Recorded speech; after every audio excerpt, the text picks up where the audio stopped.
with my dad to Home Depot. We are building an aviary and we need a couple of more pieces. It's been a lot to go to Home Depot quite often to get pieces, but I'll show you guys what it's looking like and what we have worked on, what he has worked on, because I don't build. He does. He does all the work, so he gets all the credit. Is that right?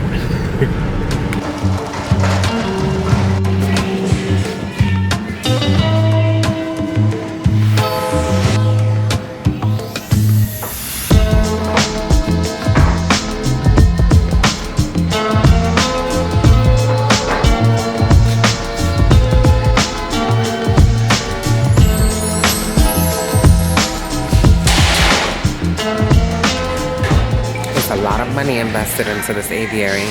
We're already past $2,000, I believe. Yeah, but it's gonna look gorgeous, and I think this is like the last pieces of wood that we need, and the rest of the fencing comes tomorrow. Do you need anything else? Do you need anything else? No, for now. Great. Thank you, Jesus, for a father that can build and do the heavy work for me, because, oh, I need to show you guys. A piece of metal went into my foot. I'm like the sugar mama, like I have to pay for everything because I have no husband to pay for everything and do everything for me. But that's why women have their dad's sweetheart. My poor car. Okay, you guys, so we are basically complete with the structure of the aviary. Right now we are working on some nest boxes for the pheasants and for all the other birds that are in there. And this is a triangular nesting box for the pheasants that is gonna stay on the ground. As you can see, it's enclosed. They can hide in there, seek shelter, and also lay eggs in there. Little workstation here. Okay, we are sourcing branches from the woods back here to add into the little design that we have going on. I will show you guys how I have utilized a lot of the debris that's in the back that we're clearing out slowly and just implementing it into the aviary to give it that more natural effect. It is July 17th. And the aviary is completely enclosed. Thank you to my dad. And we added some hardscape wood. As you can see, there's hardware cloth everywhere. And we are about to release some of my bob whites that I have been raising indoors. So this is an exciting day. It's move-in day for pheasants, quail, and a couple of doves. Here we are. Welcome to your new home. These are all my bob white quails. They're silvers, fawns, and there you go.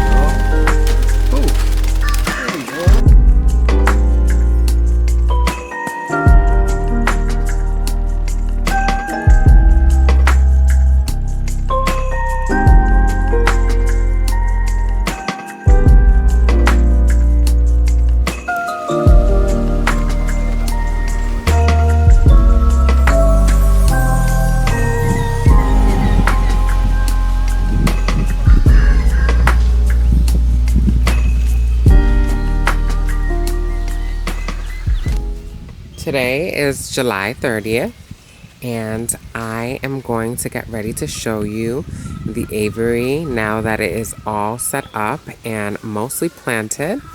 And I wanted to give you guys a walkthrough and see how things are doing in here. Here we go. Gotta be careful. Here we are in the aviary.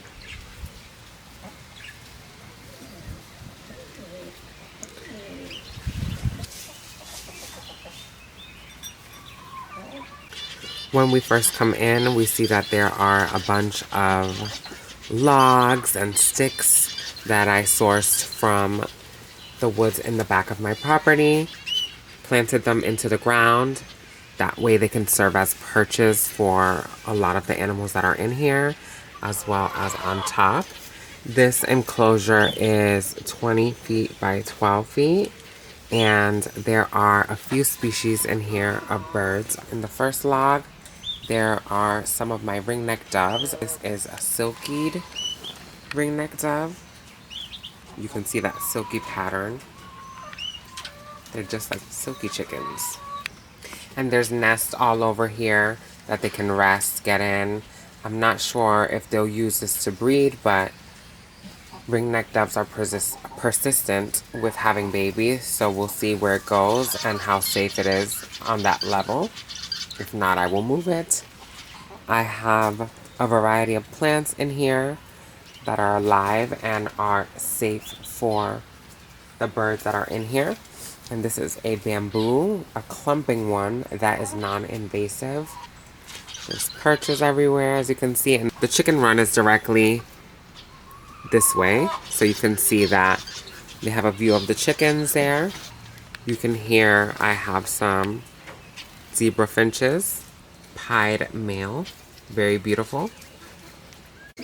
I have a blackberry bush in here, and I can't wait for it to grow up and start producing berries that the birds can forage and eat in here.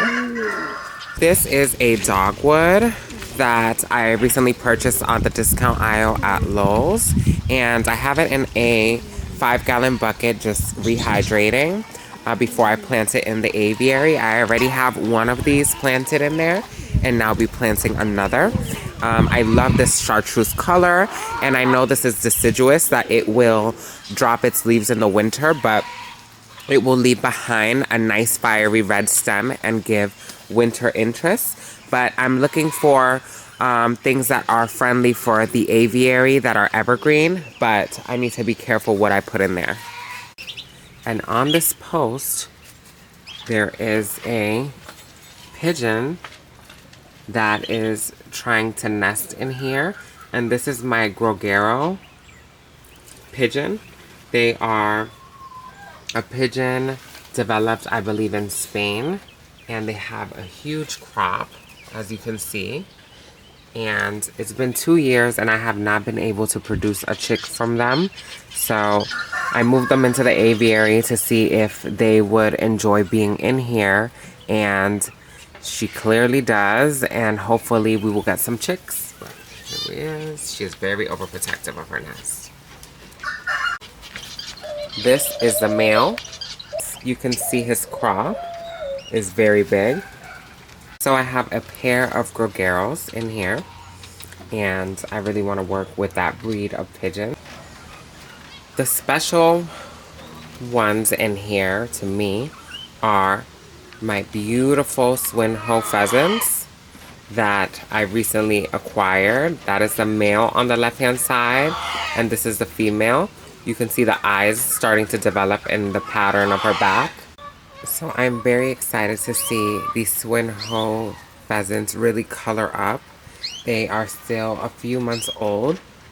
They're babies, but they are now starting to really get that color. You can see the black striping feathers at the bottom coming in on the male. Wait till he... And look at her eyes in the back of her feathers there. On this side of the aviary, I have some budgies here. There are about 4 of them, and there's 2 pairs, 2 females, 2 males, and there's 2 females, 2 males, and they are so beautiful. They add the chatter and the noise into the aviary. There's 1, there's 2, 3, and 4, and I love the color that they add into the aviary. And we will be moving them inside if we don't figure out a way to insulate this aviary in the winter. But we will do our best to keep them safe from the elements. As you can see, this aviary is completely roofed with greenhouse panels. That way it can let the sun in, but not the rain. In the back is my puppy, and she is chasing the chickens out in the woods. And there goes Marcel trying to figure out what the ruckus is about. But anyways, the parakeets really add that element of chatter and effect to the aviary. And directly underneath is a covey, which is the name for a group of quails, I believe. But it is a covey of quails. And these are bob white quails in different varieties. Let me see if I can get closer. They're in back of the grasses that I planted in here, and there is, I believe, 9 of them.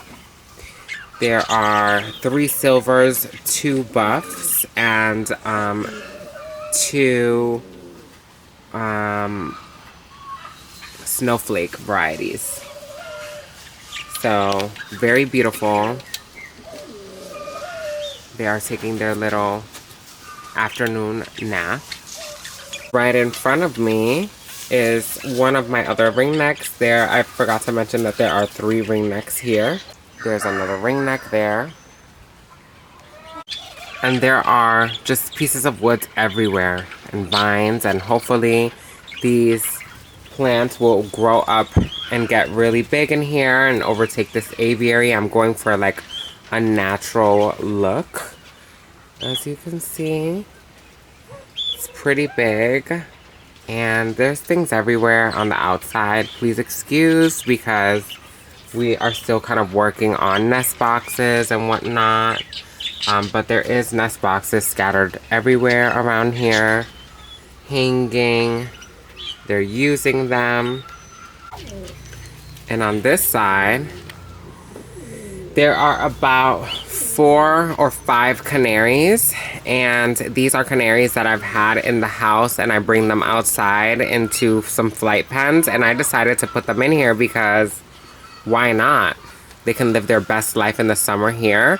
And I'm still trying to figure out again how I'm going to heat this aviary, but I might just put like a warm light and we'll see. I am so thankful to my dad, who really helps me build this aviary. Well, he built it. I just gave him the creative direction. And I cannot wait till all of the plants start growing in and the animal starts to get more comfortable. This has been the first week, I would say, that the aviary is up and running and all the animals are in here. I'm still seeing what works and what doesn't work, what species go together. I'm kind of playing gamble here with the pheasants and pigeons. The doves are okay in here. But even then, I believe that I need to still figure out what the right balance here is. I believe I'm going to move out the pigeons. The male, he is very aggressive and he wants to breed all day. You can see he is just showing off, showing off. And I really don't want to put any of the animals at risk in here with an aggressive pigeon. He is pretty chunky and persistent and annoys the other animals, so we'll see what goes on. There is another door for emergency purpose, or if I am in the chicken run already, I can go through the aviary, but we really don't open that door. And this is the aviary on the outside. As you can see, the greenhouse, roofing, and it is pretty massive. Like I said, 20 by 12 feet. And I have a piece of woods in the back of my property, and this is located right in back of there. So that way the pheasants and all of the birds feel very comfortable in this wooded lot, and it gives it a very natural feeling. I have some hostas planted in the front, but obviously this is what happens when you have rambunctious dogs, and they just have been swamping these hostas. So I think I'm gonna have to put maybe some boxwoods or something different here, because this definitely is not working already.